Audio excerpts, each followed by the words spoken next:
कराची और हैदराबाद में बल्दियाती इंतखाबात कल ही होंगे। इलेक्शन कमीशन ने सिंध हुकूमत की जानिब से बल्दियाती इंतखाबात मुलतवी करने की इस्तदा मुस्तरद कर दी। सूबाई हुकूमत को फुल प्रूफ इंतजामात का हुक्म दे दिया। Chief election commissioner Sikandar Sultan Raja की ज़ेर सदारत इजलास में मेंबर सिंध निसार दुरानी और सेक्रेटरी इलेक्शन कमीशन ने कराची से वीडियो लिंक के जरिए शिरकत की। इलेक्शन कमीशन एलामिया के मुताबिक इजलास में हुकूमत सिंध के मरासले पर गौर किया गया। फैसला किया सिंध में दूसरे मरहले के बल्दियाती इंतखाबात कल होंगे।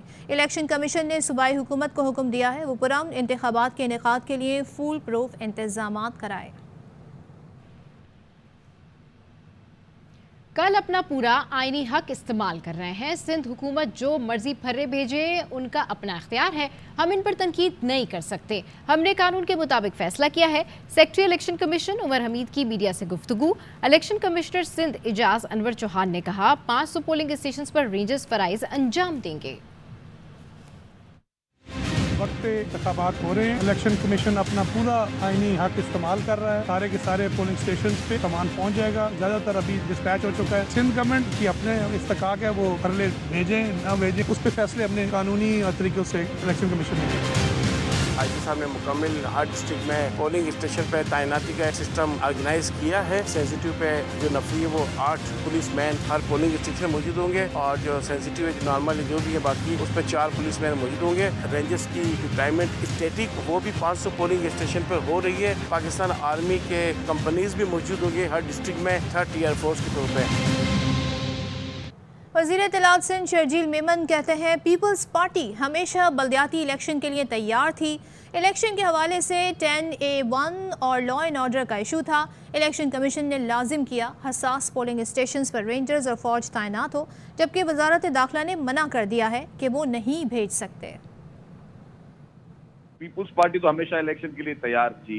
इस वक्त जो इशू थे एक 10A1 का था वो सिंध हुकूमत ने दिया और एक लॉ एंड ऑर्डर का जो था जिसपे इलेक्शन कमीशन ने हम पे लाजिम किया है कि हसास पोलिंगों पे आर्मी और रेंजर्स हो। वजारत दाखिला ने मना कर दिया कि जी वो इस वक्त नहीं भेज सकते। तो डेफिनेटली जो सेंसिटिव पोलिंग स्टेशन है वो और ज्यादा प्रॉब्लम होंगे। अमीर जमात इस्लामी कराची हाफिज नईमुर रहमान का इलेक्शन कमीशन के फैसले का खैर मकदम। कहते हैं साजिशें करने वाली जमातों को जिल्लत से दो चार होना पड़ रहा है। जो ऑर्डिनेंस लाएगा उसका मुंह पर पड़ेगा। हुकूमत और इसकी इत्तेहादी जमातें अब दीवार पर लिखा पढ़ लें। अवाम कन्फ्यूजन का शिकार ना हो, बल्दियाती इलेक्शन की तैयारी करें। हर ठप्पा इनकी साजिश को नाकाम कर देगा। हुकूमत और इनकी इत्तेहादी जमातें जितनी साजिशें कर रही हैं, घंटों की बुनियाद पर इनको हजीमत का और जिल्लत का शिकार होना पड़ रहा है। कोई ऑर्डिनेंस कोई है कुछ काबिल कबूल नहीं होगा। वो ऑर्डिनेंस लाएगा उसी के मुंह पे पड़ेगा। छोड़ना नहीं है इनको, भागने नहीं देना। उसी वक्त हम इलेक्शन कमीशन जाएंगे और अगर ये वहां से भागने की कोशिश करेंगे कोर्ट जाएंगे। इलेक्शन तो कराना पड़ेगा और इलेक्शन कमीशन भी अब मुकम्मल तौर पर इंतजाम को हतमी शक्ल दे। इलेक्शन होने चाहिए, तमाम इदारों को ऑन बोर्ड होना चाहिए। अगर ये मजीद भी कुछ करते हैं तो मैं आवाम को कहता हूँ कि अब कंफ्यूजन का शिकार ना हो, आप वोट देने की तैयारी करें। लेकिन अगर ये कहते हैं कि हम नहीं होने देंगे, इसका मतलब ये है कि रियासत को चैलेंज कर रहे हैं, तो उनको एक्शन लेना चाहिए बजाय इसके कि प्रेशर में आए। अब इनका प्रेशर है कहाँ, कौन पूछता है इनको। MQM पाकिस्तान का 2 मुख्तलिफ मकामात पर मुशावरती इजलास जारी है। इजलास में खालिद मकबूल सिद्दीकी, वसीम अख्तर, मुस्तफ़ा कमाल, ख्वाजा इजहारुल हसन समेत दीगर रहनुमा मौजूद हैं। इस वक्त क्या अपडेट्स हैं, इस पर बात करेंगे हमारे नुमाइंदे राफ़े हुसैन से। राफ़े, ये बताइएगा 2 मुख्तलिफ जगहों पर इजलास क्यों जारी हैं और कब तक MQM अपना मौक़िफ़ देगी? जी बिल्कुल, देखें इस वक्त हल्का बंदियों पर और जो इलेक्शन कमीशन का फैसला आया था उस पर MQM राब्ता कमेटी का 2 जगहों पे इजलास जारी है। जो MQM के मरकज़ भादराबाद पे इजलास था वो अब ख़त्म हो चुका है और एक नामालूम मुकाम पर दूसरा इजलास इस वक्त MQM की जो आला क़यादत है उसके मुशावरती इजलास जारी है, जिसमें खालिद मकबूल सिद्दीकी, वसीम अख्तर, इसके अलावा मुस्तफ़ा कमाल, फ़ारूक सत्तार और दीगर लोग जो हैं वो उसमें शामिल हैं। और उसमें जो आगे का लाए अमल है और MQM के तहफ़्फ़ुज़ात हैं और जो आखिरी ऑप्शन MQM इस्तेमाल कर सकती है उस पर मुशावरत की जा रही है। MQM ने अपने तमाम जो इलाकाई जिम्मेदारान हैं उनको भी MQM के मरकज़ भादराबाद तलब कर लिया है और ज़राए ये बताते हैं कि उनको ये हिदायत दी गई हैं कि अब अवामी ताकत दिखाने का वक्त आ गया है और सिर्फ क़यादत का जो है वो इन फैसले का इंतज़ार किया जाए। अब से कुछ ही देर बाद तकरीबन बताया जा रहा है ज़राए के मुताबिक आधे घंटे बाद खालिद मकबूल सिद्दीकी और जो दीगर रहनुमा है वो जो नामालूम मुकाम पर वो इजलास कर रहे हैं वहाँ से वो यहाँ पर पहुँचेंगे और यहाँ पर जो राब्ता कमेटी के अरकान मौजूद हैं। जो अनीस कायम खानी की सदारत में इजलास जारी था, उसको जो है तमाम फैसलों से आगाह किया जाएगा और उसके बाद फिर एक मुश्तरका प्रेस कॉन्फ्रेंस यहाँ पर की जाएगी और अपना आगे का लाएअमल दिया जाएगा। जरा ये बताते हैं कि एमक्यूएम पहले फेज़ में जो है वो इस वजारतों से इस्तीफ़े का ऑप्शन इस्तेमाल कर सकती है और जो वफाकी वज़रा हैं उनसे इस्तीफ़े ले भी लिए हैं और पहले फेज़ में वज़ीर-ए-आज़म को ये इस्तीफ़े पेश कर दिए जाएंगे। इनमें सिर्फ वफाकी वज़रा ही नहीं बल्कि माविने ख़ुसूसी जो हैं वो भी शामिल हैं। इसके अलावा जितनी भी कायमा कमेटी के चेयरमैन हैं उनके भी इस्तीफ़े इसके अंदर शामिल होंगे, जो कि पहले फेज़ में वज़ीर-ए-आज़म को दे दिए जाएंगे। अब देखना यह है कि एमक्यूएम क्या फ़ैसला करने जा रही है। एमक्यूएम ने एक तरफ अपने तंजीमी ज़िम्मेदारान को भी बुला लिया है और दूसरी जानिब उनका नामालूम मुकाम पर इजलास भी जारी है। मुख्तलिफ लोगों से रब्ता किया जा रहा है और बताया यह जा रहा है कि गवर्नर सिंध भी इस तमाम मामले पर जो हैं वो ऑन बोर्ड हैं। अब देखते हैं कि एमक्यूएम क्या फैसला करती है, लेकिन एमक्यूएम ने वाज़े तौर पर यह मौक़िफ़ दिया है कि इन हल्का बंदियों पर इस वक्त मुशावरती अमल जारी है। 2 मुख्तलिफ मकामात पर यह मुशावरत हो रही है। इसमें मुख्तलिफ ऑप्शन ज़ेर गौर हैं। बल्दियाती इलेक्शन के हवाले से एमक्यूएम अपना एक अलग मौक़िफ़ रखती है हल्का बंदियों पर। अब देखते हैं कब तक आगाह करते हैं। बहुत शुक्रिया राफे। वज़ीर आज़म के खिलाफ एतमाद के वोट की कार्रवाई शुरू कराने के लिए तहरीक इंसाफ ने लॉबिंग तेज कर दी है। पार्टी ज़राए का कहना है कि सदर मुमलिकत को जल्द वज़ीर आज़म को एतमाद का वोट लेने के लिए कहने का इम्कान है। पीटीआई ने यह फैसला एमक्यूएम के तहफ़्फ़ुज़ात को देखते हुए किया।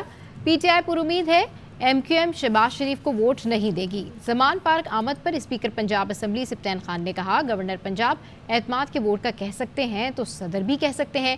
सदर पाकिस्तान को भी आइन हक देता है कि वो एतमाद के वोट का कहें।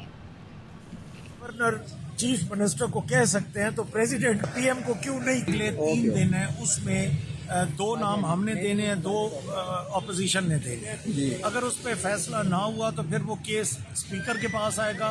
स्पीकर एक कॉन्स्टिट्यूशनल कमेटी बनाएंगे जिसमें 3 मेंबर हुकूमत के होंगे और 3 ऑपोजिशन के होंगे।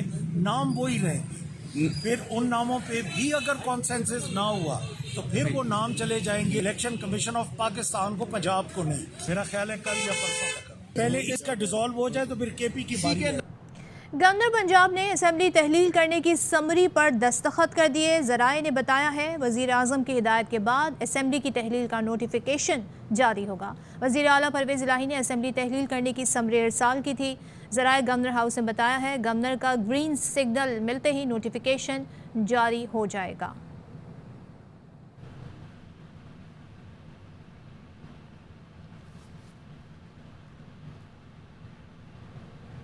तो असेंबली की तहलील अहम जिम्मेदारी है, नहीं चाहता ये काम उजलत में हो। आज रात तक का वक्त है। गवर्नर पंजाब मोहम्मद बलीगुर रहमान ने कहा है आइन की पासदारी के लिए कदम उठाना पड़ेगा। ये फैसला भारी दिल के साथ करूंगा। दुआ है जो भी फैसला हो मुल्क और कौम की भलाई के लिए हो। पंजाब असम्बली में एतमाद के वोट पर नून लीग को सुबकी। नवाज शरीफ ने वफाकी वज़ीर दाखिला राना सनाउल्लाह को लंदन बुला लिया। दोनों के दरमियान पंजाब की मौजूदा सियासी सूरत हाल और आइंदा के लाहे अमल पर बात होगी। नून लीगी रहनुमाओं ने दावे किए थे कि परवेज़ इलाही एतमाद का वोट हासिल नहीं कर सकेंगे, लेकिन इन दावों के बरक्स वज़ीर आला पंजाब ने एतमाद का वोट हासिल कर लिया था। वज़ीर आला केपी महमूद खान ने कहा है शायद बतौर वज़ीर आला आज मेरी आखिरी तकरीब हो। जैसे ही इमरान खान इशारा करेंगे असेंबली नहीं रहेगी। पेशावर में तकरीब से खिताब में कहा गवर्नर केपी इस वक्त सिर्फ एक पपेट है। वज़ीर आला की भेजी गई समरी पर दस्तखत करने के सिवा उनके पास क्या इख्तियारात हैं।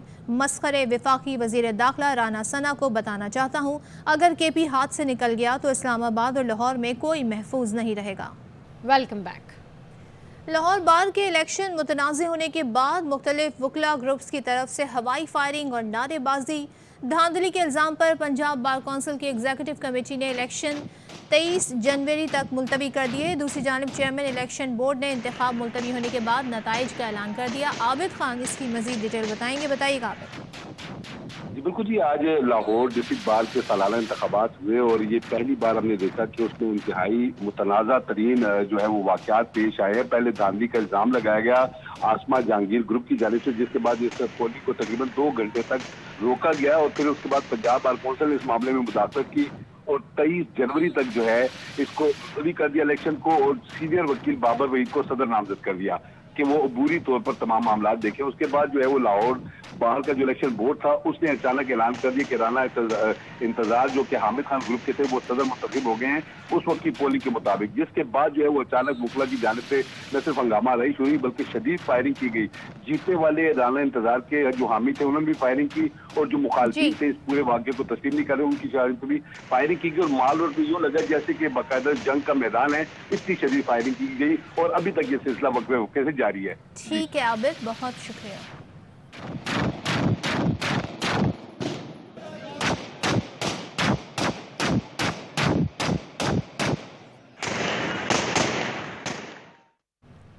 एमपीए मोमिना वहीद के घर के बाहर पीटीआई कारकुनों का एहतजाज। इस्लामाबाद में कारकुनान की बड़ी तादाद लोटे लेकर रुकन पंजाब असेंबली के घर पहुंची और नारेबाजी की। मुजाहिरीन ने कहा अवामी मैंडेट से खिलवाड़ और कप्तान से गद्दारी हरगिज बर्दाश्त नहीं।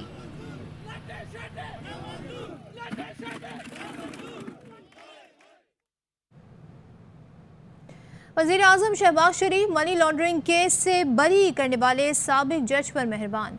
एजाज हसन अवान को इंफॉर्मेशन कमिश्नर तैनात कर दिया। नोटिफिकेशन के मुताबिक साबिक जज एजाज हसन की तनख्वाह मराद MP स्केल 2 के मसावी होंगी।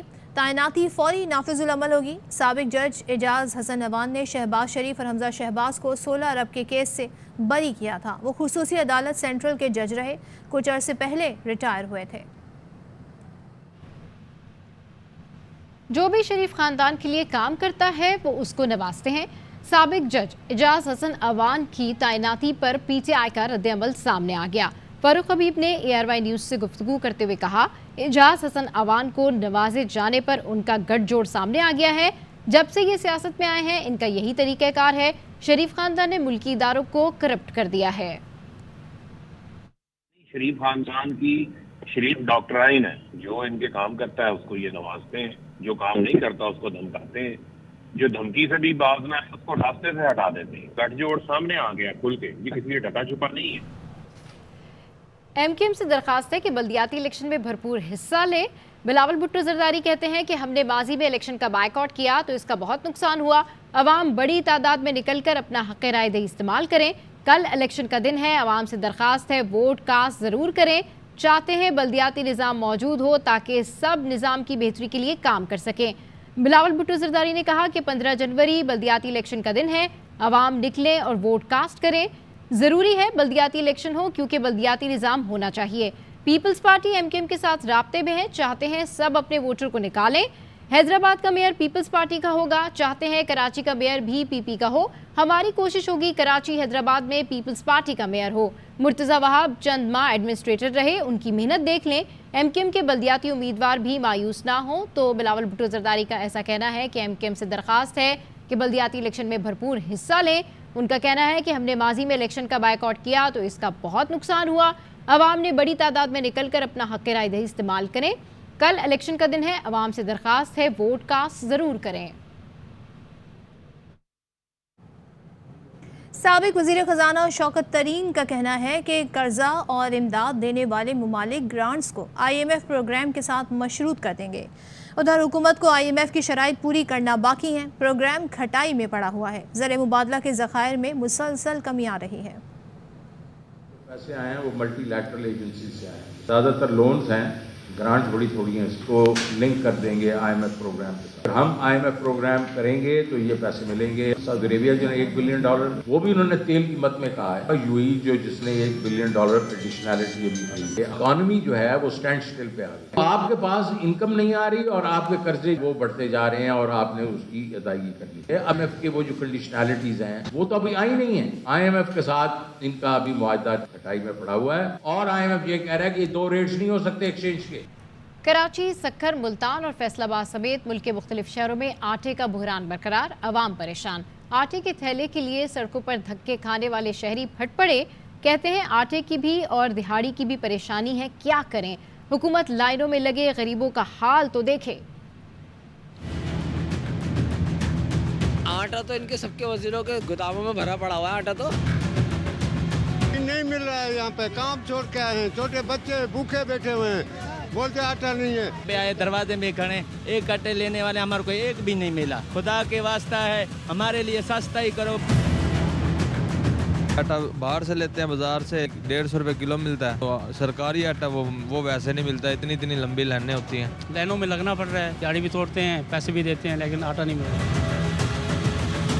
आटा मिल नहीं रहा है, सुबह से घर से 8 बजे से निकले हुए हैं, बच्चे घर में भूखे बैठे हुए हैं, आके देखे तो सही कि क्या हाल हो रहा है। सुबह दी 8 बजे लगे हुए हैं, कोई नहीं आटा मिलन दिया हैगा। में लगे हुए हैं, घरों का काम करती हूँ मैं वो भी परेशान हूँ, घर के खाने के लिए भी परेशान हूँ।